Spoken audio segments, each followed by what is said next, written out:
자, 안녕하세요. 예, 새해가 밝았습니다. 새해 복 많이 받으시고 올 한 해 여러분들 바라는 거 전부 다 이루시길 바랍니다. 자, 셋째 날인데 방금 제가 여러분들 바라는 거라고 말씀드렸는데 가만히 생각해 보니까 여기 요 공간 안에서 한 명을 제외하고 동일한 목표를 다 공유하고 있는 것 같아요. 그죠? 그 한 명은 물론 접니다. 저는 여러분하고 같은 목표를 가지고 있지 않아요. 아마 또 동일 목적을 공유하고 있는 것 같아요. 뭐 여러분들 목적은 뭐겠습니까? 다들 아실 겁니다. 그죠? 합격이죠? 합격인데 아마 오늘 공부를 하실 파트에 속하신 학자 중에, 사상가 중에 한 분이 개념을 두 개를 구분하는 학자가 있어요. 어떤 개념이냐면 이 개념을 구분을 해요. 목적하고 목표라는 개념을 구분을 하는데 별거 없습니다. 원체 뛰어난 학자이기 때문에 구분해 놓으니까 되게 있어 보이는데 사실상 뭐 별거 없어요. 없는데 예를 들어 이런 거죠. 인생의 궁극 목적이 뭐냐, 전체적으로 잘 사는 것, 좋은 삶, 그러면 이게 인생의 궁극 목적이거든요. 목적인데 저 목적에 도달하기 위해서는 어떻게 해야 될까요? 하루를 잘 살아야 됩니다. 하루를 잘 살다 보면 나중에 죽을 때쯤 되면 잘 살았구나. 잘 살았구나 라고 그 하루를 잘 사는 게 목표입니다.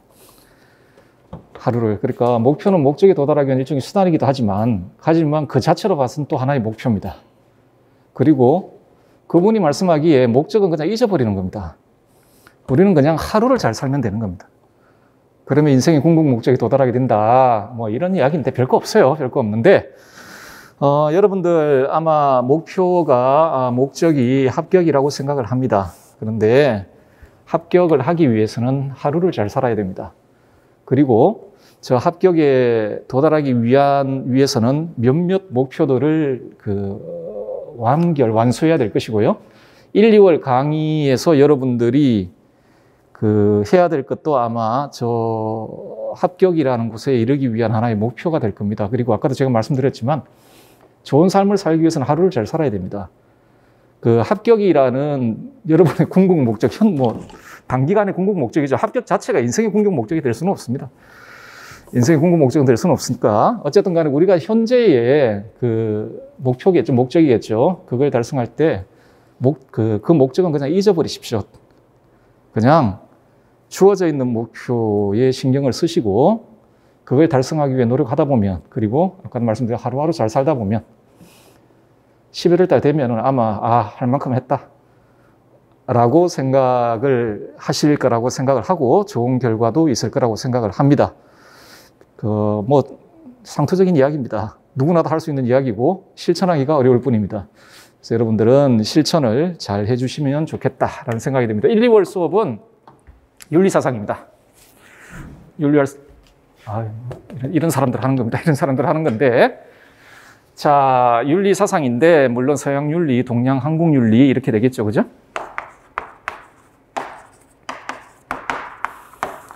다 아실 거라고 생각을 합니다. 이게 출제 비중으로 치면 50%입니다. 윤리사상은. 나머지 정치사회사상, 다음에 교과교육론이 있는데 물론 단일 비중으로는 교과교육론이 제일 높아요. 하지만 윤리사상이라고 이걸 다 묶으면 이게 50%예요. 하기 때문에 굉장히 비중이 높아요. 비중이 높은데 비중이 높다 보니까 해야 될 것도 많습니다. 안에 학자들도 많고 이론들도 많아요. 이론들도 많거든요. 자, 이것도 그냥 상투적인 이야기인데 지금부터 1, 2월 달 사상을 공부하는 거잖아요. 그죠? 사상을 공부하는 데는 다른 왕도가 없습니다. 사상은 이해를 하셔야 돼요. 이해를 하시는데 이때 이해를 한다라는 말은 뭐냐면 좀 추상적인 말이기도 합니다만은 여러분들 이제 공부를 하시면서 이런 분들도 보실 거고 칸트도 보게 되고 주자도 보게 되고 하잖아요. 그죠? 그 가장 좋은 건 뭐냐면 그 사람들의 사고와 이렇게 일치가 되어 보는 겁니다. 사고를 따라가는 거예요. 마치 내가 칸트인 것처럼 사고를 따라가는 겁니다. 이렇게. 사고를, 물론 쉬운 일은 아닙니다만은 거기서 끝나면 됩니다. 시험은 여러분한테 창조적인 무엇인가를 기도하는 게 아니잖아요. 창조적인 무엇인가를 기대하는 게 아니에요. 그 사람, 그 학자들의 사유를 따라가면서 이렇게 생각했구나를 정확히 이해를 하시면 그걸로 끝이에요. 물론 나중에 여러분들이 이제 합격하고 뭐 대학원을 진학할 수도 있고 그러면서 논문을 쓸 기회도 있고 이럴 때는 창조적인 무엇인가가 나와야 되겠지만 시험이라는 건 창조적인 무엇인가를 기대하는 게 아닙니다. 절대로. 얼마나 정확하게 그 사상가나 그 이론을 정확히 이해하고 있는가를 묻는 것이지. 그러려면 여러분 그 사상가와 하나가 되는 그런 경험을 하시면 좋겠습니다. 어쨌든 자, 그때 이해한다라는 건 제일 먼저 개념을 이해를 하시는 겁니다. 모든 이론은 개념으로 구성됩니다. 모든 이론은 개념으로 구성되고요. 그런데 이게 별로 어렵지 않은 게 어떤 복잡한 이론 체계라 할지라도 그 이론 체계를 구성하는 핵심 개념은 몇 개 안 돼요. 칸트가 되게 복잡해 보여도 핵심 개념, 칸트가 사용한 핵심 개념, 그 이론의 중핵을 이루고 있는 핵심 개념만 뽑아내면 20개가 채 안 됩니다. 20개가 채 안 돼요. 문제가 뭐냐면 그 20개를 잘 이해를 못 한다는 겁니다. 개념을 잘 이해하시고, 그리고 개념을 이해한다는 건 여러분 모든 개념은 뭐 여러분 수학 시간이라든지 뭐 이런 데서 배우실 거예요. 내포, 외연 뭐 이런 이야기 들으셨죠? 정의를 가져요. 개념을 이해한다는 건 그 개념에 대한 정의를 이해한다는 겁니다. 개념에 대한 정의를 이야기를 하고, 그리고 아까도 말씀드렸지만은 이 개념들로 있거든요. 모든 이론은. 하기 때문에 개념과 개념 사이에 논리적 상관관계가 있어요. 예를 들어 칸트 뭐 말 나와서 이야기하자면 핵심 개념이죠. 선의지가 있고 의무 있죠. 이게 따로 떨어져서 놀질 않아요. 얘네들 사이에는 함축 관계도 있을 수 있고 뭐 여러 가지 논리적 상관관계가 있습니다. 이걸 잘 파악하셔야 되고, 나아가서 학자와 학자 사이의 상관관계도 이해하셔야 되고, 뭐 이런 거 지금 제가 말씀드려봐야 감은 잘 안 오실 텐데 공부를 하시다 보면은 이해가 되실 거라고 생각을 합니다. 자, 그런데 여기까지만 하면 좋겠는데 우리는 시험을 봐야 된단 말이에요. 시험을 봐야 된단 말이에요. 그것도 뭐 문제 몇 문제 줘놓고 한 3일 뭐 쓰라 이게 아니잖아요. 굉장히 한정되어 있는 시간 안에서 문제를 20개 이상의 문제를 풀어야 됩니다. 풀어야 돼요. 하기 때문에 이 필수입니다. 필수예요. 암기는 필수예요. 그리고 암기는 반복이에요. 방법이 없어요. 우리가 뭐 천재가 아닌 이상에는, 천재면 제 수업을 들을 이유가 없죠. 천재가 아닌 이상에는 방법이 없어요. 잊어버려요. 오늘 아마 제가 여기서 수업한 거 내일 되면 또 잊어버릴 겁니다. 저는 뇌심리학자도 아니고 하기 때문에 어떤 심리학자들이 그 다음날 되면 몇 프로 잃어버리고 몇 프로 그런 말을 하잖아요. 그죠? 그래서 그 망각을 늦추기 위한 방법들 이런 것들 이야기를 하는데 그건 여러분들 알아서 하시는데, 그 결론은 반복이에요. 반복인데, 하기 때문에 지금 1월부터 11월 사이에 어느 시점에서는 여러분은 공부를 멈춰야 돼요. 소위 무슨 말이냐면 정리가 다 돼야 된다는 이야기예요. 이론을 그걸 단권화를 하든 뭘 하든 간에 끝나야 돼요. 거기서 더 이상 넓히려고 하면 안 돼요. 어느 시점까지는. 적어도 한 7월 달 정도까지, 물론 그 7월까지도 암기는 계속 돼야 될 거고 1차적으로 돼야 될 것인데, 그리고 그 이후에는 무한히 반복을 해야 됩니다. 심지어 시험 치기 전날, 아마 그렇게 반복을 하다 보면 시험 치기 전날에는 여러분들이 공부해야 될 전 영역을 하루 만에 다 볼 수 있을 거예요. 만약 그런 식으로 반복하고 암기가 되어 있으면 그냥 수학비를 보는 거죠. 보는 것이죠. 하기 때문에 충분히 이해를 하시고 이해한 바 암기를 충분히 하셔야 됩니다. 이건 끊임없는 반복입니다. 끊임없는 반복. 그러다 보면 됩니다. 그리고 처음에 공부를 하실 때 보면 잘 이해가 안 되는 내용들이 나올 거예요. 그런데 그게 너무 오래 붙잡고 있지 마세요. 해석학적 순환이라는 게 있어요. 지금 몰라도 다른 걸 공부하고 다른 학자들을 공부하다 보면 어느 순간 알게 돼요. 하기 때문에 너무 취업적이고 부분적인 것에 시간을 너무 많이 투하지. 선의지가 뭘까? 일주일. 어리석습니다. 지금 우리 전략적으로 어리석어요. 물론 이제 혼자 학문 탐구를 한다, 뭐 그런 과정이면 몰라도 우리는 시험을 봐야 되지 않습니까? 시험을 봐야 되잖아요. 충분히 이해하려고 노력하다가 그 순간에 잘 이해가 되지 않으시면 그냥 한번 외우고 넘어가시면은 나중에 또 볼 때는 이해가 되는 경우들이 꽤 많습니다. 제 경험에 의하면. 하기 때문에 전략적으로 행동을 하셔야 된다.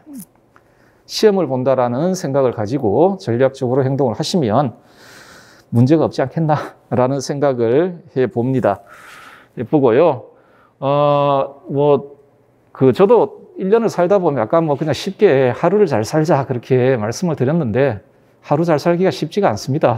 가다 보면 이제 슬럼프에 빠지기도 하고 사람들과의 인간관계 속에서 상처도 받기도 하고 그러다 보면은 공부가 힘들어지기도 하고 그러면은 동기를 좀 부여받아야 될 필요도 있고 그럴 거라고 생각합니다. 그래서 그냥 이건 제 사견인데 여러분 혹시 요나스라는 분을 알고 계신지 모르겠습니다. 요나스가 그 책임인류의 원칙을 확립하기 위해 사용했던 방법이 있어요. 그게 공포의 발견술입니다. 공포의 발견술이라는 게 있는데 이분의 말에 일정 정도 동의를 합니다. 사람은 선보다는 악에 민감하다. 우리에게 아마 동기를 부여하는 가장 좋은 방법은 공포입니다. 내가 시험에 불합격했을 때 생겨날 공포, 악, 두려움.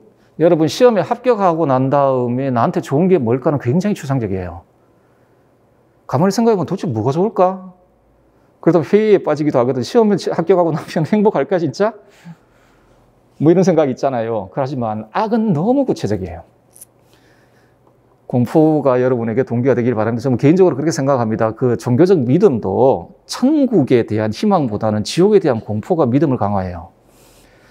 그렇기 때문에 그 아주 좀 상스러운 방식이지만 시험에 떨어졌을 때 예상되는 악, 그걸 여러분의 동기로 삼길 바랍니다. 그러면은 좀 그 공부에 어떤 공부를 해야겠다라는 생각을 좀 더 가지지 않을까라는 생각도 해봅니다. 개인적으로는 그렇게 생각을 하고 있습니다. 자, 이제 여러분들 아까 방금 보셨지만은 윤리사상을 공부를 하실 겁니다. 소위 그 사상의 바다로 뛰어들어서 여러분 항해를 하실 텐데 결국은 그 항해를 하는 건 여러분입니다. 여러분이고 제가 여러분에게 해드릴 거는 거의 없어요. 제가 대신 암기해 줄 수 있는 건 아니지 않습니까? 한다고 여러분, 좀 안 됐다. 제가 가서 대신 여러분 시험 앞에서는 단독자예요. 방법이 없습니다. 고독하단 말이죠. 시험 앞에서 방법이 없습니다. 항해는 여러분들이 하시는 거고, 제가 할 수 있는 건 그냥 작은 등대불 정도? 이쪽으로 오세요 정도밖에는 해드릴 게 없어요. 여러분들은 여러분들이 이해하고 여러분들이 암기를 하셔야 됩니다. 하기 때문에 합격을 하신다면 여러분이 잘나서 합격을 하신 겁니다.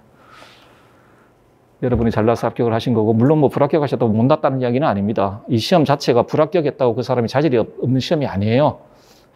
한정적인 눈을 뽑는 시험이기 때문에 합격했다고 잘난 사람이고 불합격했다고 못난 사람이 그렇게 생각하지 않습니다. 전 개인적으로. 그리고 합격을 했다고 그 사람이 교사로서의 충분한 자질이 있다고 생각하지도 않습니다.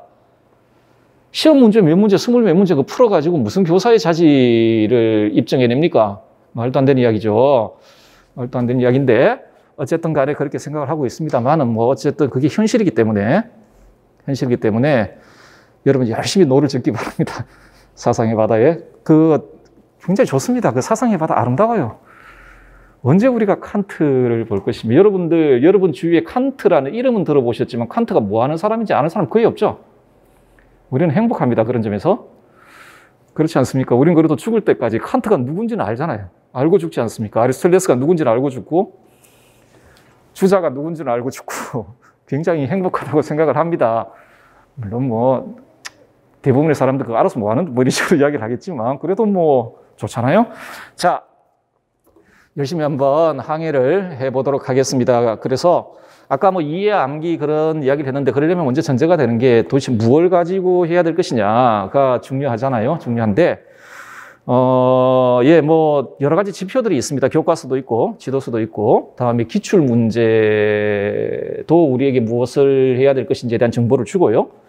또 뭐 여러분들 그 윤리 사상의 역사가 있고 그러면 직관적으로 이런 사람들이 중요하다는 건 분명히 있습니다. 있고 그런 사람들이 있고요. 이 책 여러분들이 지금 보실 이 책은 그런 사람들을 모아둔 것이고요. 모아둔 것인데 제가 말씀드리고자 하는 건 뭐 윤리 사상뿐만 아니고 정치 사회 사상도 그렇고 교과 교육론도 그렇고 저는 이 안에 있는 내용을 가지고 이제 강의를 할 텐데 이 안에 있는 내용이 여러분들이 공부해야 될 모든 것이라고 단언할 수는 없습니다.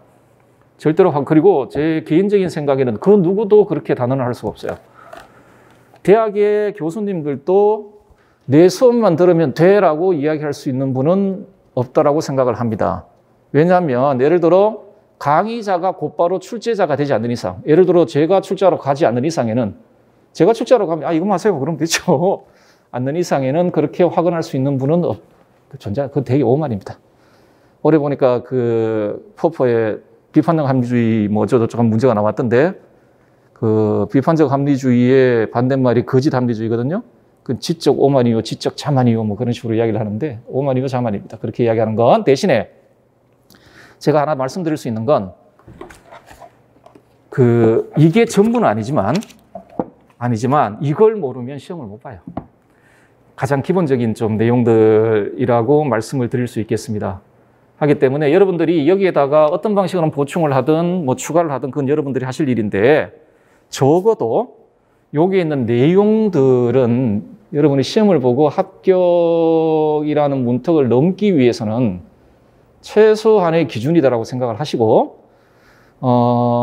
꽤 비싼 비용을 지불하시고 제 강의에 참여를 하셨기 때문에 이왕에 그렇게 참여하셨으니까 여기 있는 내용만이라도 우리 기간 내에 좀 확실하게 이해하고 넘어가도록 그렇게 다 같이 노력을 좀 했으면 좋겠습니다. 자, 뭐 그런 말씀을 좀 드리고 뭐 더 이상 뭐 드릴 말씀은 별로 없습니다. 왜냐하면 뭐 공부를 어떻게 해야 되냐, 뭐 마음가짐을 그거 지금 한두 살 먹은 분들도 아니고 공부 1, 2년 한 것도 아니잖아요. 초등학교 때부터 지금까지 공부하셨던 분인데 무슨 공부하는 마음가짐 이런 거는 알아서들 하세요. 알아서들 하시는데 그냥 제가 말씀드리고 싶은 건 하루를 잘 살자. 하루를 잘 살자. 목적은 잊어버리세요. 그냥 내가 지금 나한테 지금 주어져 있는 예를 들어서 내가 지금 오늘까지 플라톤을 해야 되겠다. 거기에만 신경을 쓰시면 나중에 목적에 도달하게 될 겁니다. 자, 그렇게만 좀 생각하시고 지금부터 이제 한번 항해를 해봅시다. 항해를. 자, 한 가지만 더 말씀드릴게요. 제가 들어보니까 학부생들도 제 수업을 듣는다 그러더라고요. 그러니까 올해 시험을 치지 않을 분들도 아마 제 수업을 강의에 참여하시는 분들이 있다고 뭐 그런 이야기 들었는데 그런 분들도 마치 올해 내가 시험을 친다라는 마음으로 공부를 하시는 게 바람직하다라고 생각을 합니다. 그래야지 남는 게 많을 겁니다. 안 그러면 놀게 되고 하니까 뭐 예를 들어서 학부 2학년생이라도 만약에 제 강의에 참여하고 계시다면 그냥 마음가짐을 내가 오늘 시험을 본다. 올해 시험을 본다. 시험을 보는 사람이다라는 마음가짐을 가지고 좀 공부를 하시면은 실제적으로 시험을 보지 않더라도 아마 남는 게 좀 많지 않을까 이런 생각을 합니다. 그런 마음가짐으로 좀 참여해 주시면은 감사하겠다라는 생각을 합니다. 자, 서양, 한국, 동양 윤리가 있는데 서양부터 시작을 하겠습니다. 양이 제일 많기 때문에 그렇게 좀 시작을 하도록 할게요. 자, 서양 윤리학의 출발점입니다. 소피스트. 이분은 프로타고라스예요. 프로타고라스인데 왜 소피스트를 서양 윤리의 출발점이라고 이야기를 하냐면 이거 학파가 아닙니다. 원래는 보통 그래서 전문가들 같은 경우에는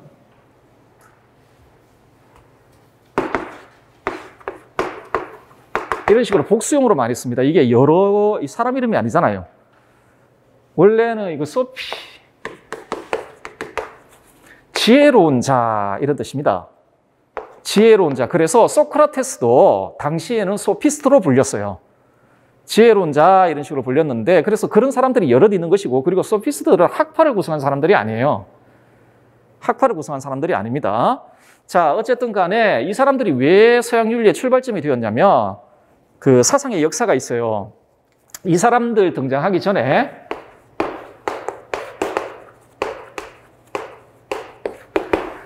그리스에는 자연 철학자들이 있었습니다.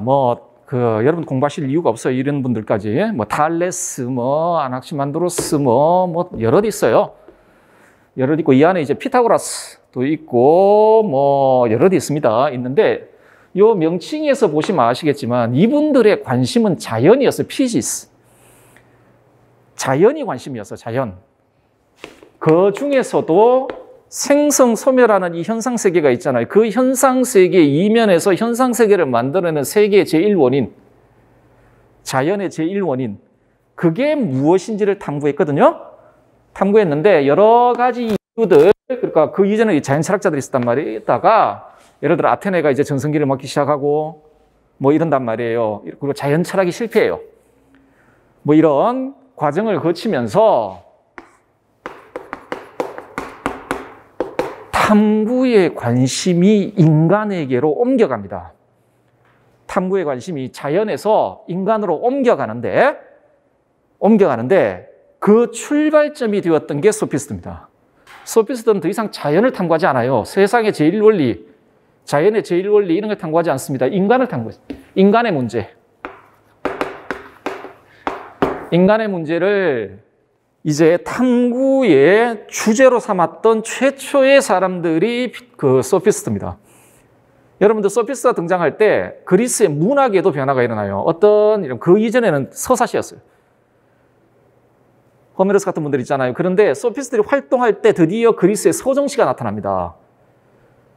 서정시가 어떤 거예요? 저도 시는 잘 모르지만 인간의 어떤 감정들이라든지 그런 것들이 있잖아요. 그게 시에서 나타나기 시작을 해요. 인간의 문제를 다루기 시작했다는 거죠. 자, 그러면 좀 간단하게 말해서 인간의 문제 중에 뭘 다뤘을까요?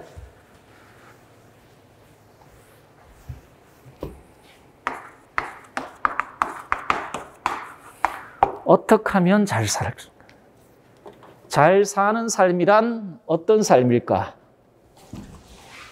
잘 사는 것. 인간으로서 잘 사는 것 도대체 뭐냐? 인간으로서 좋은 삶이란 무엇이냐? 어떻게 살아야 잘 사는 거냐? 자, 이 주제를 최초로 던지고 거기에 대한 탐구를 시작을 했어요. 그리고 이건 윤리학적 주제예요. 인간으로서 잘 산다. 인간으로서 잘 행위한다. 인간으로서 좋은 삶을 산다. 어떻게? 라는 물음은 윤리학적 물음이에요. 윤리학적 물음이에요. 그래서 소피스트들을 서양 사상의 역사에서 최초로 윤리학, 그러니까 우리가 지금 말한 윤리학 있잖아요. 그 윤리학의 출발점이라고 이야기한 이유가 여기에 있습니다. 여기에 있고, 요 주제 있죠? 인간으로서 잘 산다는, 잘 사는 것, 인간으로서의 좋은 삶, 이게 뭐냐? 그리고 이걸 우리가 어떻게 실현할 수 있느냐? 이 주제는, 중세까지도 윤리학의 핵심 주제입니다. 여기에 대해서 어떤 방식으로 이야기했느냐에 따라서 사상가들이 나눠지지만, 이게 윤리학에서 아주 핵심 주제가 되고, 제 생각에는 지금도 마찬가지라고 생각합니다. 여러분들 지금 교단에 가셔가지고 윤리 과목도 이제 수업을 하시고 할 텐데, 여러분들이 말하고 싶은 것의 가장 핵심은 저거라고 생각합니다. 학생들한테 잘 살기를 바라는 건. 시민으로서, 인간으로서 좋은 삶을 살기를 바라는 거 아니겠습니까? 그러기 위해서는 우리가 어떻게 해야 될 것이냐. 윤리학의 가장 본질적인 주제이고 본질적인 물음이라고 생각을 합니다. 이걸 최초로 던진 사람들이 소피스트예요. 그리고 최초로 여기에 대한 답을 제시했던 게 소피스트. 자, 그래서 한번 보도록 합시다. 이분들이 어떤 이야기를 했는지.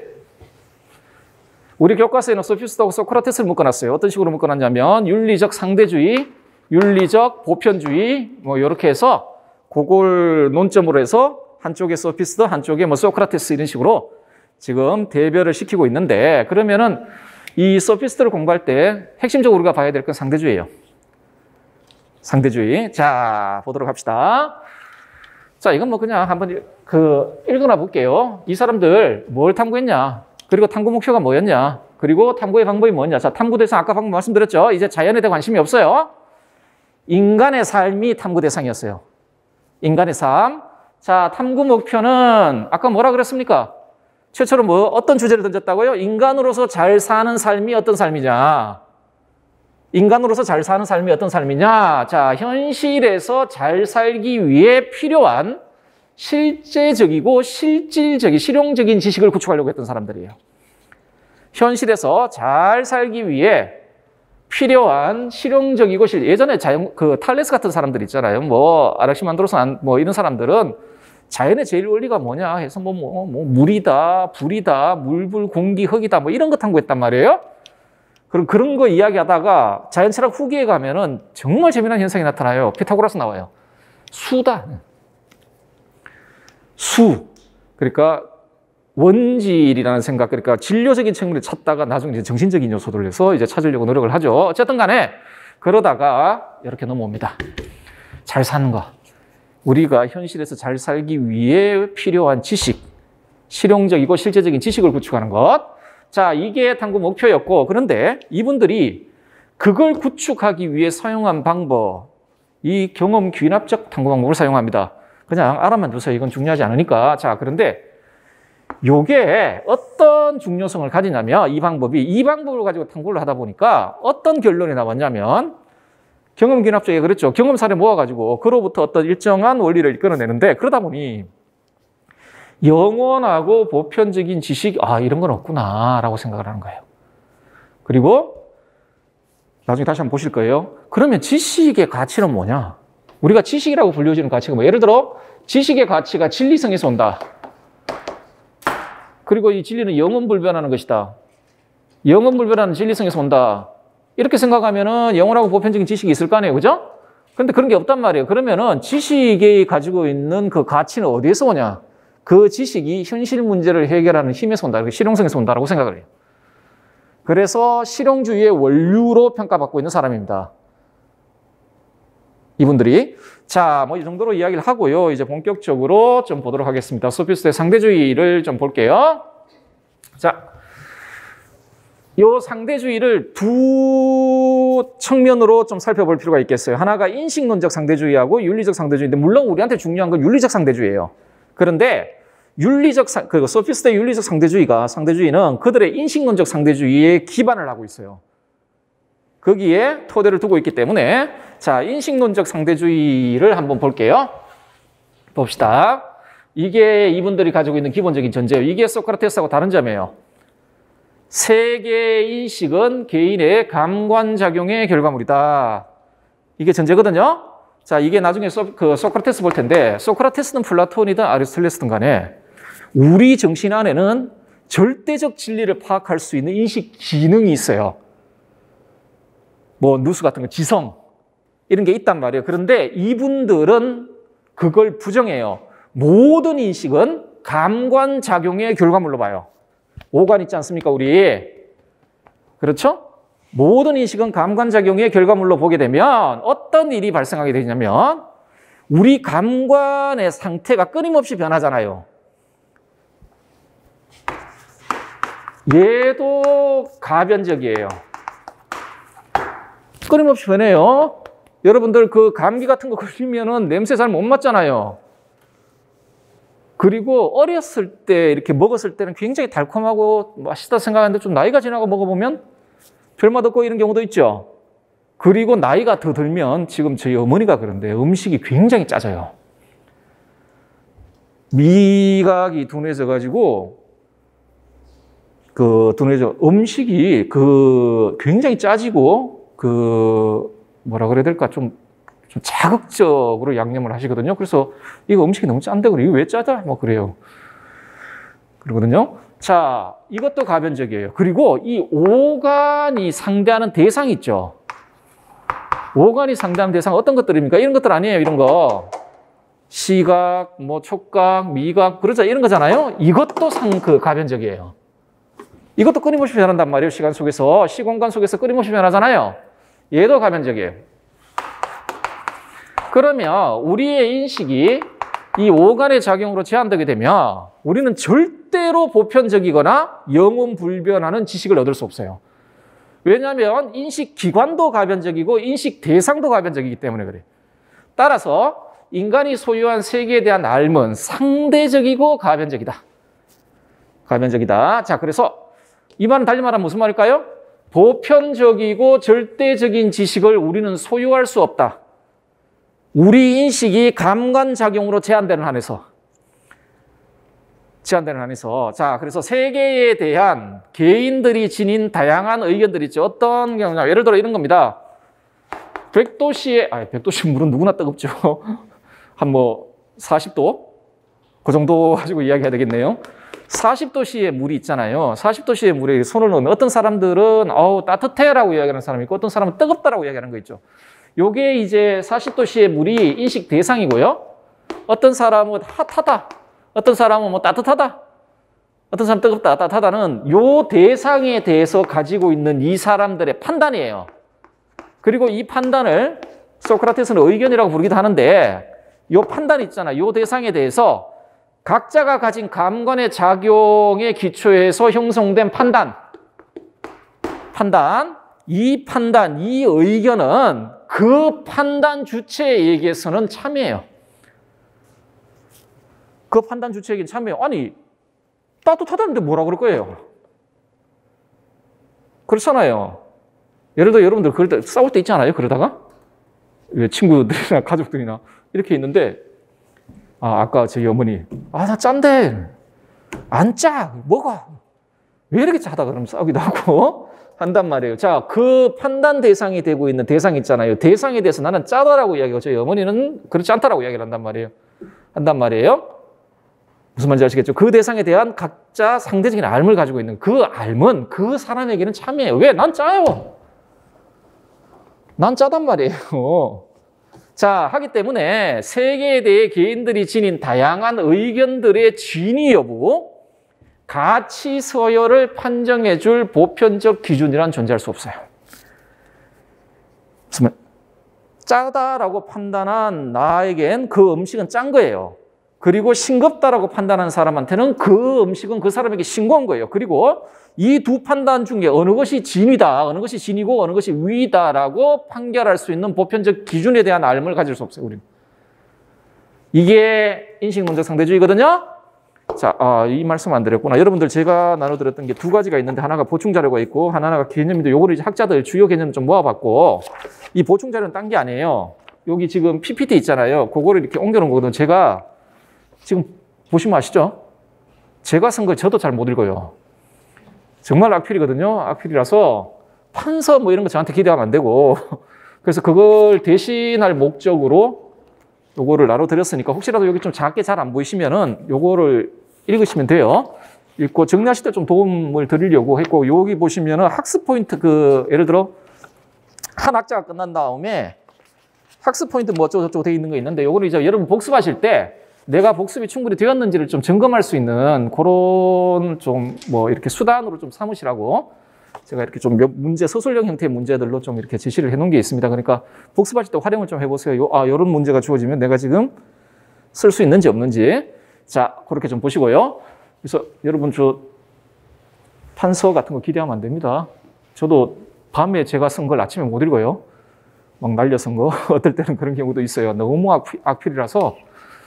좀 그렇습니다. 자, 이제 우리 윤리적 상대주의를 한번 볼게요. 자, 윤리적 상대주의의 토대가 되는 건 방금 보셨던 상대주의 인식론이에요. 뭐라고요? 우리는 절대로 보편적이고 영원불변하는 지식을 얻을 수 없다. 자, 그러면 도덕적 지식도 지식인 한에서 우리는 절대 영원불변, 절대적인 그 도덕적 지식을 소유할 수 없다라는 거예요. 자, 보편적이고 절대적인 도덕적 지식, 이건 존재하지 않는다. 자, 여러분들, 그냥 참고로 말씀드릴게요. 존재할 수도 있죠. 존재할 수도 있어요. 존재할 수 있어요. 여러분, 할 수 있어요. 그런데 우리가 모르면 그건 존재한다라고 말할 수가 없어요. 그렇지 않습니까? 여러분들, 예를 들어서 프랑스의 뽕네프 다리의 밑에 다리 받치고 있는 기둥, 세 번째 기둥 뒤에 낙서, 김병찬이라는 낙서가 누가 거기 다리에다 낙서를, 그놈들 낙서 많이 해. 하여튼 낙서를 했다. 근데 여러분들은 그걸 보지 않는 이상에는 그건 여러분에게 존재하는 게 아닙니다. 그래서 나중에 그 경험론, 근대 경험론 역사에 보시면 바클리 같은 분들이 있거든요. 그분이 그 존재됨은 지각됨이다. 뭐 이렇게. 우리에게 지각되지 않는 건 존재하는 게 아니에요. 없는 것 같잖아요. 그죠? 자, 어쨌든 간에 우리의 모든 인식은 감관의 작용으로 제한되기 때문에 보편적이고 절대적인 지식을 우리가 소유할 수 없단 말이죠. 그러면 그건 없는 것 같아요. 없는 것 같아요. 자, 보편적이고 절대적인 지식은 존재하지 않는다. 도덕 판단의 진위 여부를 가려주고 도덕 규범들의 체계들 사이의 우열을 결정해 줄 수 있는 보편 타당한 기준 이런 것도 존재하지 않는다. 우리는 몰라요. 알 수가 없어요. 그래서 도덕적 판단 대상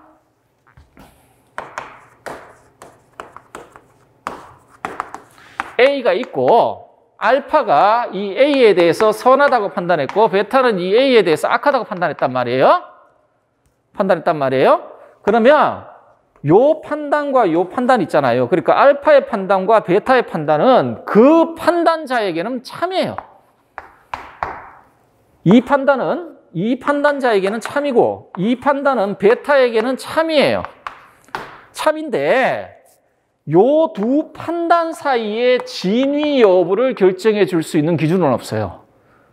뭐가 참이고, 그러니까 뭐가 진리고 뭐가 거짓인지, 가치에 있어서 어느 게 더 우위에 있는지, 그걸 결정해 줄 수 있는 어떠한 기준도 존재하지 않아요. 자, 그러면은 보세요. 개인과 사회의 구체적인 상황에 기초에 확립된 가변적이고 상대적인 다양한 도덕 규범들의 체계들만 있을 뿐이에요. 모든 사회, 모든 개인에게 보편적으로 적용될 수 있는 도덕 규범의 체계라는 건 존재할 수가 없어요. 그런 건 존재할 수가 없어요. 자, 그래서 어떤 도덕 규범의 효력 있죠. 규범은 효력을 가잖아요. 어떤 사람의 행위를 제약하고 그 사람의 행위를 어떤 특정한 방향으로 이끌어 나가잖아요. 그 효력의 범위는 그걸 규범으로 인정하는 사람 혹은 사회로 한정돼요. 어른을 만나면은 뭐 머리를 숙여 인사해야 된다는 도덕규범을 일단 칩시다. 그러면 도덕규범을 칩시다. 그걸 뭐 관습일 수도 있지만 그게 규범은 그걸 도덕규범으로 허용하는, 그러니까 수용하는 사람 혹은 사회 그 범위로 제한되지 그걸 넘어서서 강요해서는 안 돼요. 그래서 어떤 도덕규범 효력은 그것을 규범으로 인정하는 개인이나 사회로 한정됩니다. 자, 그래서 자신 혹은 자신이 속한 사회의 도덕규범을 다른 개인이나 사회에 보편적으로 강요해서는 안 된다는 게 상대주의자의 기본적인 입장이에요. 자, 요게 그 윤리적 상대주의가 가지고 있는 일반적인 특징이에요. 그리고 이 윤리적 상대주의의 기반이 되는 건 인식론적 상대주의예요. 상대주의 인식론. 자, 이제 우리 대표자, 요거 하나만 더 보고 대표자들을 보도록 하죠. 요거는 좀 지금까지 봤던 주제하고는 조금 이렇게 좀 떨어져 있는 주제인데 이게 어마어마하게 문제가 돼요. 이게 나중에 소크라테스를 보시면 아시겠지만 소크라테스 대화편에 이 주제가 정말 자주 나와요. 우리가 덕을 가르칠 수 있느냐? 우리가 덕을 가르칠 수 있느냐? 그런데 이게 왜 소크라테스, 그러니까 플라톤의 대화편에 자주 등장하냐면 소피스트들이 어떤 사람이냐, 여러분 아마 그 교육학 같은 거 하실 때 아마 그런 이야기 들어보셨을지 모르겠는데 이분들 순회 교사예요. 말이 좋아 순회 교사인데 딴 거 아니에요. 아테네가 막 번성을 했잖아요. 한 도시가, 한 나라가 번성했다는 이야기는 뭐예요? 돈이 글로 모인다는 거예요. 돈이 글로 모인다는 거예요. 그러면은 예를 들어서 우리도 왜 우리나라 산업화 시대 때 보면 농촌에 있던 인구들이 도시로 막 집결하잖아요. 마찬가지였어요. 그러니까 돈이 되니까 지식인들이 아테네로 집결하는 거예요. 그러면 이 사람들이 어떤 일을 했냐면 이런 거예요. 하나 예를 들자면 아크로폴리스가 있단 말이에요. 이렇게 아크로폴리스 광장이 있단 말이에요. 거기 가보면은 이런 단상이 하나 있어요. 그리고 저 단상에는 누구나 올라가서 무엇이든 말할 수 있어요. 단 하나 조건은 있어요. 아테네가 믿는 신을 부정하는 발언은 안 돼요. 그걸 제외하고 무엇이든지 이야기할 수 있어요. 여러분들 아마 여기에 기독교인 분들도 계실 텐데 그 바울 서신을 보면 바울이 저 아테네에 가서 선교를 합니다. 선교를 할 때 바울이 어디서 선교를 했냐면 아크로폴리스 이 단상에 올라가서 막 이야기를 해요. 그러면 그리스 사람들이, 아테네 사람들이 여기 호기심 굉장히 많은 사람들이거든요. 이렇게 모여요. 성서에서 보시면 그때 그리스인들, 그 아테네 사람들이 뭐라 그러냐면 저자가 새로 태어난 신을 우리에게 이야기하려 하는구나 라고 이야기를 합니다. 하는데 이 바울이라는 분이 그 아테네인들이 믿는 신을 좀 모독하는 바라고 해가지고 죽을 뻔해요. 하는데 어쨌든 간에 여기 올라가가지고 소피스트들 무슨 짓을 했냐면 제가 여러분에게 덕을 가르쳐 주기로 그리고 홍보를 했어요. 여기 노량진에 학원 강사들이 홍보하듯이 뭐 전단지는 뭐 안 좋겠죠. 전단지 없을 테니까 그 위에 올라가서 홍보를 했습니다. 내가 정말 뛰어난 사람이고 그래서 나는 여러분들에게 덕을 가르치겠다. 그러면은 여기서 듣고 있던 사람들 중에 특히나 뭐 이제 돈 좀 있고 귀족 집안들 있잖아요. 그러면은 스카우트에서 개인 교사로 삼고 그랬단 말이에요. 자, 그래서 어쨌든 간에 소피스트들은 덕을 가르칠 수 있다 이렇게 그래요. 그거 가지고 소크라테스가 막 뭐라 그러거든요. 자, 어쨌든 그러면 이 사람들이 덕을 가르칠 수 있다라고 했을 때 도대체 그 덕이 뭐냐? 자, 먼저 미리 설명을 좀 드릴게요.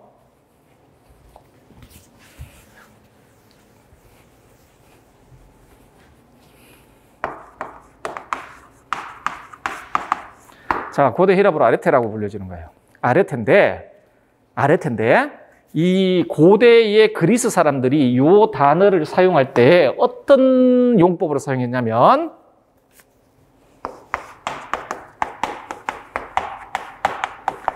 자, 존재자들은 그 존재자들 나름의 기능 그리고 그 기능과 관련된 일이 있어요. 예를 들어서 이 분필, 이걸 뭐라 그러죠? 이 분필꽂이라는 존재자가 있으면 얘 기능이 있죠.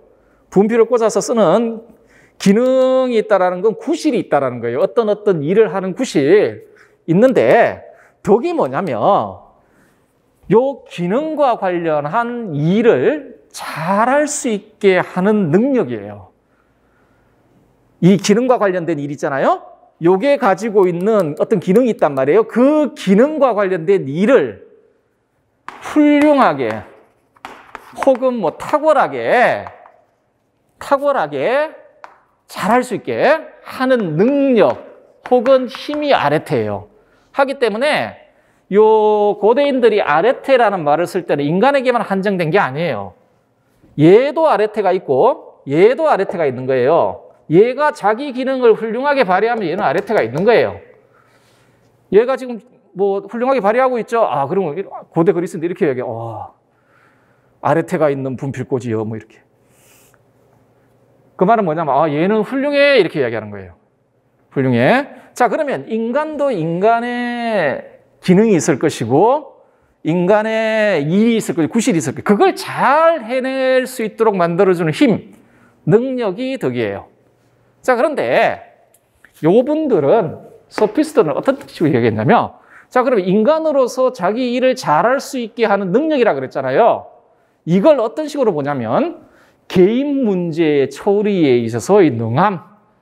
그러면 이때 개인 문제 처리에 있어서의 능함이라는 게 무슨 말이냐 구체적으로 아테네라는 민주사회에서 개인 혹은 시민으로 잘 살아가는 데 있어서의 능함이에요. 아테네라는 민주사회에서 민주주의 아테네에서 개인으로 시민으로 잘 살아가는 데 있어서의 능함이에요. 달리 말하면 자신이 살아가는 사회에서 입신양면할 수 있는 능력이에요. 이걸 덕으로 봐요. 이걸. 자, 그럼 여러분 고대 아테네에서 민주주의 아테네에서 잘 살기 위해서는 어떤 능력이 필요할까요? 민주주의의 정치적, 고대 아테네의 정치적 구조를 좀 볼 필요가 있는데, 뭐 다 볼 필요는 없고요. 뭐 대충 여러분 아시는 거예요. 민회. 있고, 그리고 직접 민주주의적 제도가 있어요. 민회가 있고, 다음에 이 민회와 연결되어 있는데, 이 재판소가 있어요. 여러분, 재판소가 있거든요. 재판소가 있어요. 그럼 어떠냐면, 어떤 사건 A를 여기다가 고발을 하잖아요. A, B가. 고발을 딱 하면 재판소가 가지고 거기 있는 사람들, 마치 배심원들처럼 거기에 아테네의 자유시민들이 모인단 말이에요. 모여가지고 그 문제에 대해서 막 이제 자기 변론을 하는 거예요. 자기 변론을 하는 거예요. 그러면은 그 아테네 시민들이 그걸 듣고 나중에 판결을 하는 거예요. 네가 오라. 만약에 그 자리에서 말 버벅대고 논리적으로 잘 이야기 못하고 자기 변호를 잘 못하면 어떤 일이 발생하겠죠? 까딱하면 죽어요. 재산 다 뺏기고. 그러면은 저런 사회에서 입신양명 혹은 잘 살기 위한 능력은 뭐겠어요? 말빨입니다. 말빨. 그런데 아무 말이나 하면 안 되죠. 아주 논리정연하게 말을 잘할 수 있어야 되겠죠? 수사술, 변론술 이런 것들이에요. 그래서 그 소피스트들이 덕을 가르치겠다라고 이야기한 건 구체적으로 뭘 가르치냐면 현실에서 입신양명하는 데 필요한 유용한 기술을 가르치겠다. 특히 고대 아테네 같은 경우에는 변론술이라든지 수사술 같은 거. 내 주장을 강하게 하고 다른 사람의 주장을 약화시키는 기술. 내 주장을 강하게 하고 다른 사람의 주장을 약화시키는 기술. 그게 수사술이에요. 그게 변론술이고.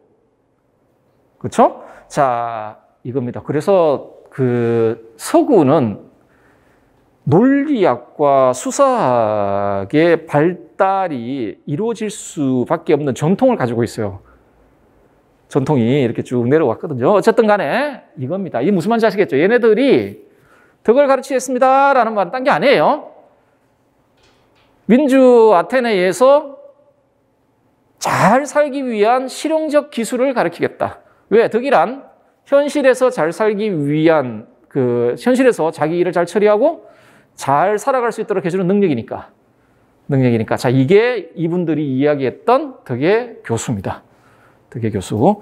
자, 이 정도 보시고 이제 우리 대표적 사례, 그래서 프로타고라스를 한번 볼까요? 여러분들 한두 명이 아니에요. 소피스트라고 불리는 사람들 정말 많아요. 정말 많고, 예를 들어 플라톤의 국가편 보면 아주 뭐 트라시마코스 같은 사람 전반부에 나오고 그러잖아요. 소피스트들 정말 많아요. 정말 많은데 그 중에서도 우리 교과서도 좀 지적하고 있고 좀 대표적인 사람이 하나 있는데 그 사람이 프로타고라스예요. 자, 이 프로타고라스의 입장을 한번 보도록 할게요. 이거 들어보셨죠? 인간 만물 척도설. 여러분 교재 한번 볼까요? 12페이지. 자, 12페이지 한번 보세요. 프로타고라스의 인간 만물 척도설이라고 되어 있을 겁니다. 인간은 만물의 척도이다. 존재하는 것에 대해서는 그것이 존재한다는 척도이며 존재하지 않는 것에 대해서는 그것이 존재하지 않는다는 척도이다. 이게 무슨 멍멍이 소린가 싶죠? 자, 이게 전형적인 그 상대주의 신론을 보여주고 있습니다. 자, 어떻게 되어 있습니까?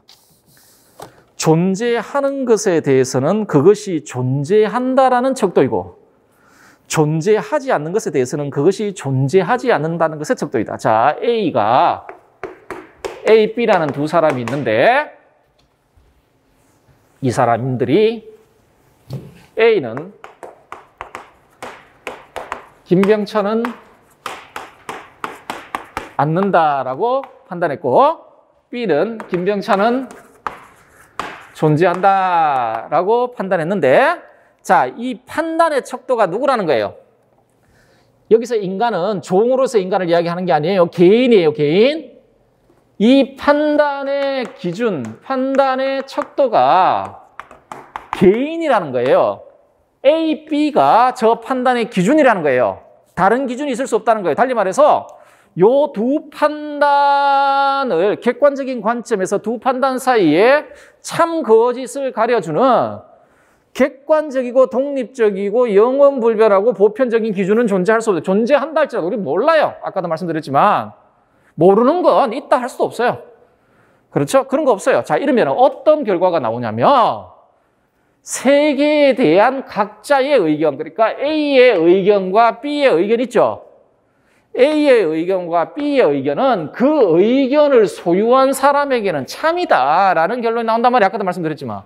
이게 상대주의. 여러분들 상대주의는 절대로 이렇게 주장하는 게 아니에요. 사람들이 주장하는 모든 것은 거짓이다 이렇게 주장하는 사람들이 아니에요. 상대주의자들은 그걸 이야기하는 게 아니에요. 각자의 의견은 그 사람에게는 타당하다 이렇게 주장하는 거예요. 그 사람에게만. 자, 그래서 뭐 아까도 말씀드린 거예요. 결론은 우리 세계에 대한 우리의 인식은 상대적이고 가변적이고 인식의 진위를 판별해주는 객관적이고 보편적 기준 이런 거 없다. 이런 거 없다라는 게 프로타고라스입니다. 자, 그 다음이 윤리학적 입장 볼게요. 자, 윤리적 상대주의 당연하겠죠. 이런 인식론적인 관점을 가지고 있으니까 윤리와 관련해서도 상대주의적인 태도를 취하게 돼요. 도덕의 토대가 뭐냐? 자, 우리가 지금 어떤 도덕 규범을 믿고 있고, 아, 이건 도덕 규범이야. 그리고 거기에 따라 어떤 판단도 하고 할 때 그 도덕의 기초가 뭐냐라는 거예요. 이게 또 윤리학에서 중요한 주제거든요. 예를 들어 이런 거 있습니다. 그 스토아주의자들한텐, 학파들한텐 도덕의 기초는 자연이에요. 도덕의 기본은 자연이에요. 자연에서 오는 거예요. 자연에서 오는 거예요. 자연법론자들, 이런 사람들은. 자, 뭐 또 칸트 같으면은 도덕의 기초는 실천의 이성이에요. 그것에 기반해서 확립이 된다는 이야기예요. 그런데 윤리적 상대주의자들한테 도덕은 어디에 기초해서 확립되냐? 개인 혹은 그 개인이 속해 있는 사회의 신념이에요. 그래서 이 사람들한테는 사회적 관습하고 도덕은 구분이 안 돼요. 도덕은 그냥 사회적 관습인 거예요. 어떤 사회에서 다른 사람들이 그 사회 안에서 어떤 요 안에 있는 구성원들이 어떤 규범들을 따르고 있잖아요. 그건 그냥 사회적인 관습인 거예요. 도덕과 사회적 관습 자체 구분이 안 돼요. 그거 전부 개인이나 혹은 그 사회가 믿고 있는 그 신념이 있잖아요. 거기에 기초해서 형성되는 게 도덕이에요. 도덕이에요. 자, 그래서 도덕의 토대는 상이한 개인 혹은 개인이 속한 사회의 주관적 신념이고요. 이 말은 무슨 말이냐? 모든 개인 혹은 모든 사회에 적용될 수 있는 보편적인 도덕 체계 이런 건 존재하지 않는다. 다양한 도덕 체계의 진위 여부를 결정하고 그것의 우열을 판단해주는 보편적 기준은 존재하지 않는다. 이게 일단은 프로타고라스의 기본적인 생각이에요. 생각인데, 자, 요 프로타고라스의 윤리학의 하나의 특징입니다. 실용주의. 실용주의. 자, 요거를 이렇게 한번 볼게요. 아까 A하고 B라는 사람이 있는데, A하고 B라는 사람이 있는데, 자, 현실의 도덕 문제, 현실의 도덕 문제, 문제를 해결하기 위해서는 이렇게, 예를 들어서 알파를 행해야 한다. 그런데 B는 현실의 도덕 문제를 해결하기 위해서는 베타를 행해야 된다. 이렇게 판단했다 칩시다. 이렇게 판단했다 쳐요. 자, 그러면 아까 상대주의적 관점에서는 이 판단은요, 그렇게 판단한 사람한테만 타당해요. 그 사람한테는 참해요. 자, 그런데 우리 프로타고라스가 뭐라고 하냐면, 이 두 판단은 진리라는 걸 기준으로 해서 뭐가 더 높고 뭐가 더 낮은지는 우리가 구분해낼 수 없어요. 그런데 요 판단들 중에 더 나은 의견은 있다라고 이야기를 해요. 이 판단 중에, 두 판단 중에 진리라는 걸 기준으로 해서는 판단할 수 없어요, 우리는.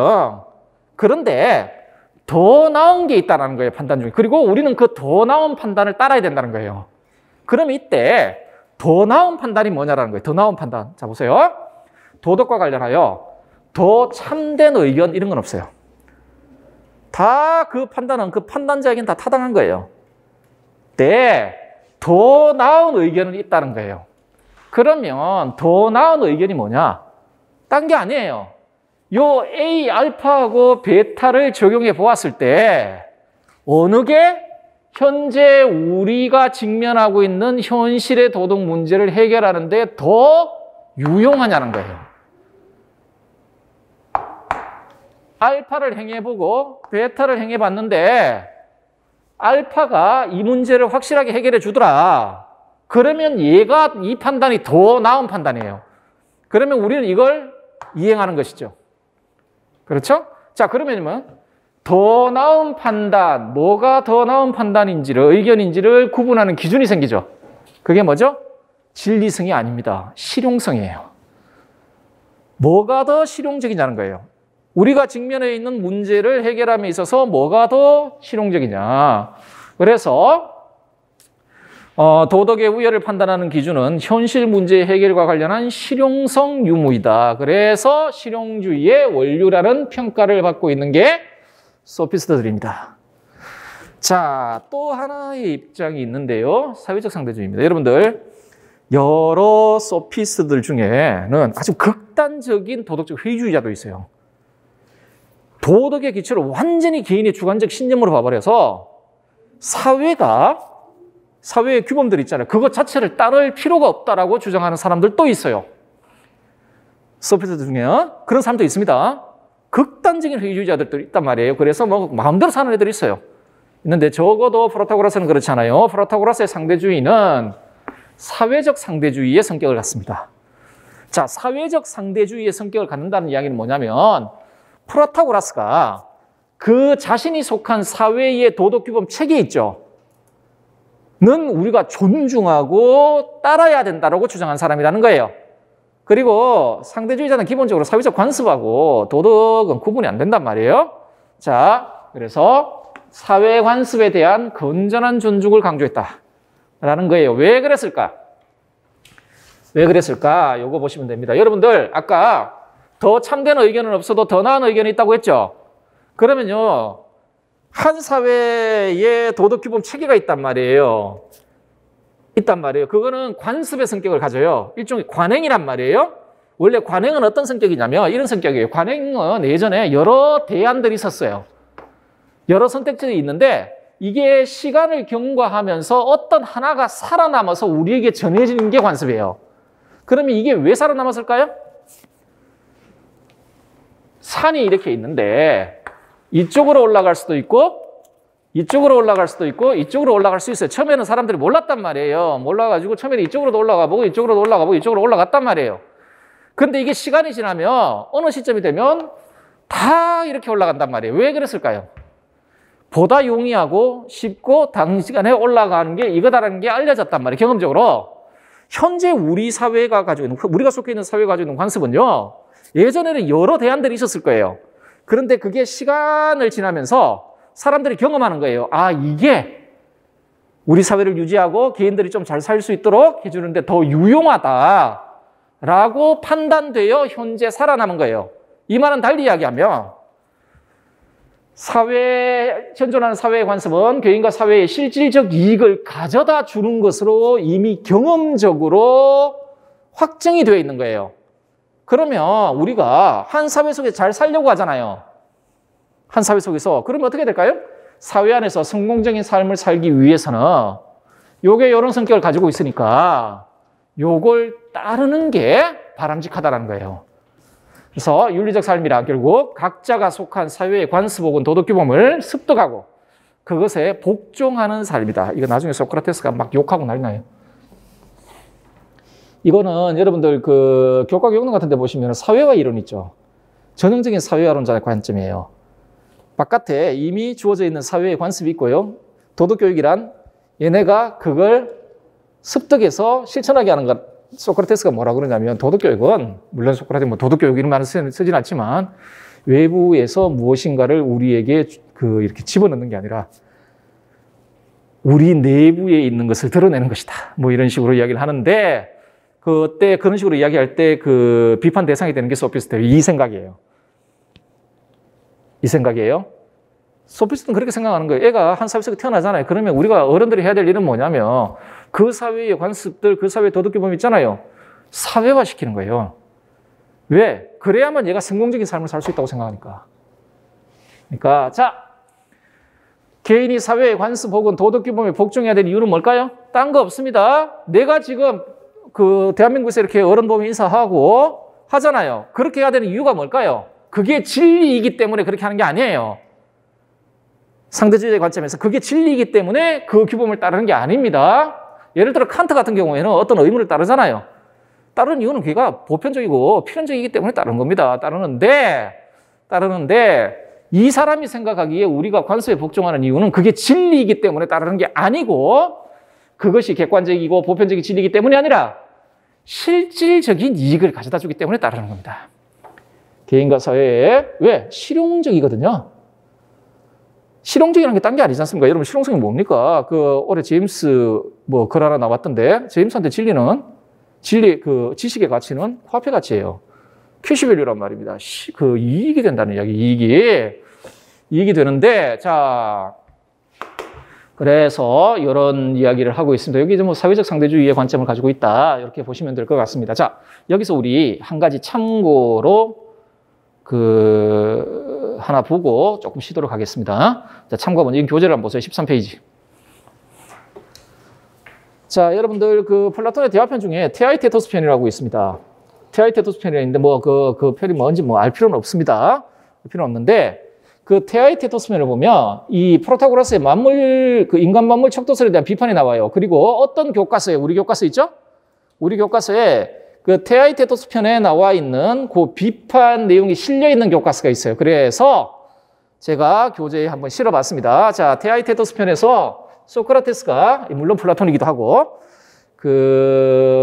프로타고라스의 인간 만물 척도설을 어떤 식으로 비판하는지 한번 보도록 할게요. 두 가지 측면에서 비판을 합니다. 논리가 두 개예요.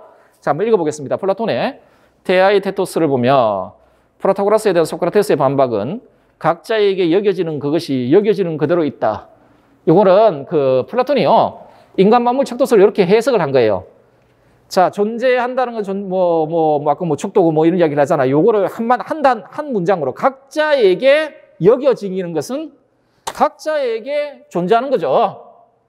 자, 라는 프로타고라스의 주장으로 시작된다. 이 주장이 참이라면 다음과 같은 문제가 생겨난다. 우선 만물의 척도가 반드시 인간일 필요가 없다.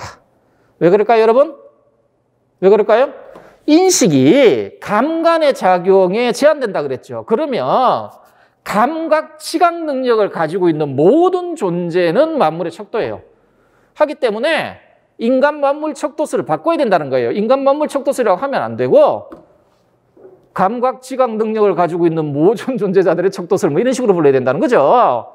그래서 인간이 만물의 척도라고 말할 수 있는 근거는 각자의 감각에 의존하고 있다. 어떤 감각이든 간에 그것은 그 자신의 감각에 한해서 틀릴 수 없기 때문에 감각을 가지고 있는 것이라면 인간 이외에 돼지, 올챙이 또 어떤 거 있습니까? 등등. 자, 다 존재의 척도가 될 수 있다. 존재와 비존재의 척도가 될 수 있다. 하기 때문에 굳이 인간 만물 척도설이라고 이야기할 이유가 없다. 자, 두 번째. 한편 인간이 만물의 척도라는 것을 인정한다는 것은 프로타고라스에게 더 큰 문제가 된다. 프로타고라스의 인간 만물 척도설에 따르면 감각을 통해 생각한 것은 오직 생각한 그 사람에겐 참이죠. 자, 이런 거예요. 아까도 말씀드렸죠. 판단 대상 A에 대해서 김 씨는 선하다, 이 씨는 악하다 이렇게 판단했잖아요. 근데 프로타고라스가 어떻게 이야기를 했어요? 이거는 이 판단 주체에 있어서는 이 판단은 타당한 거예요. 자, 그러면 이게 어떤 문제를 발생시키냐 이런 식으로 사고를 하게 되면 이런 문제를 발생시킵니다. 만약 이것이 사실이라면 어떤 사람도 다른 사람보다 더 현명하다고 주장할 수 없다. 자, 더 현명한 사람은 어떤 대상에 대해서 더 참된 지식을 가지고 있는 사람 아니에요. 그런데 어느 누구도 그런 지식을 가질 수가 없어요. 그리고 각자의 판단은 각자에게서 참이잖아요. 그 참이 타당하잖아요. 그러면 여러분 이런 사태가 발생해요. 여러분들은 교사가 될 수 없어요. 학생들이 있잖아요. 그러면 여러분 학교 가셔가지고 그래도 학생들이 어떤 도덕 문제에 대해 어떤 판단을 했을 때 그게 잘못이라면 여러분들 교정도 수정도 해주잖아요. 그런데 프로타고라스의 관점을 따르게 되면 그 판단은 그 학생에게 있어서는 참이에요. 그리고 선생님의 판단은 선생님에게만 참이에요. 그리고 선생님의 판단을 학생에게 강요하면 안 돼요. 선생님은 학생보다 더 현명한 존재가 아니란 말이에요. 그런데 우리 프로타고라스 아저씨 및 소피스트들이 무슨 짓을 했냐? 아까 보셨죠? 아크로폴리스 아고라에 올라가가지고 저는 현명한 사람입니다. 덕 있는 사람입니다. 여러분들에게 덕을 가르치겠습니다. 돈 받고 가르쳤단 말이에요. 그런데 사기라는 거예요. 프로타고라스가 사기치고 있다는 거죠. 프로타고라스는 다른 사람들보다 더 현명한 사람이 아니에요. 자신의 이론에 따르면. 그래서 소크라테스가 뭐라 그러냐면 자, 그런데 프로타고라스는 자신은 현명한 사람이기 때문에 덕을 가르칠 수 있다고 주장하면서 돈을 받고 가르치던 사람이었죠. 자, 이러한 프로타고라스의 태도는 자신의 인간 만물 척도설과 양립할 수가 없어요. 자, 그렇게 되면 프로타고라스는 돈을 받고 다른 사람을 가르칠 근거를 잃게 됩니다. 그렇게 되죠. 자신의 경험을 척도로 삼아 도출된 자신의 의견과 판단들은 다른 사람이 개입할 수 없는 각자 개별적인 것이고 그 사람에게는 타당한 거예요. 그러니까 우리 소크라테스 선생님이 뭐라고 말씀하시냐면 지각을 통해 판단되는 것이 모든 그것이 각자에게 참일 것이라면 자신의 것들은 각기 그 자신만이 판단할 수 있고 이런 판단들 모두가 옳고 참될 것이라면 도대체 어떻게 프로타고라스님이 다른 사람들의 교사로서 엄청난 보수를 받는 게 정당하다고 자처할 만큼 지혜로운 분일 수 있겠습니까? 라고 소크라테스가 말하고 있습니다. 다시 한번 말씀드리지만 이게 모든 교과서라고 이야기하면 좀 그런데 특정 교과서에 프로타고라스의 인간 만물척도설에 대한 소크라테스의 비판이 담겨 있습니다. 하기 때문에 요 내용도 좀 알아두시면 손해날 건 절대 없습니다. 손해날 건 절대 없으니까 자, 알아두시기 바랍니다. 조금 쉬었다가 마무리 하도록 합시다.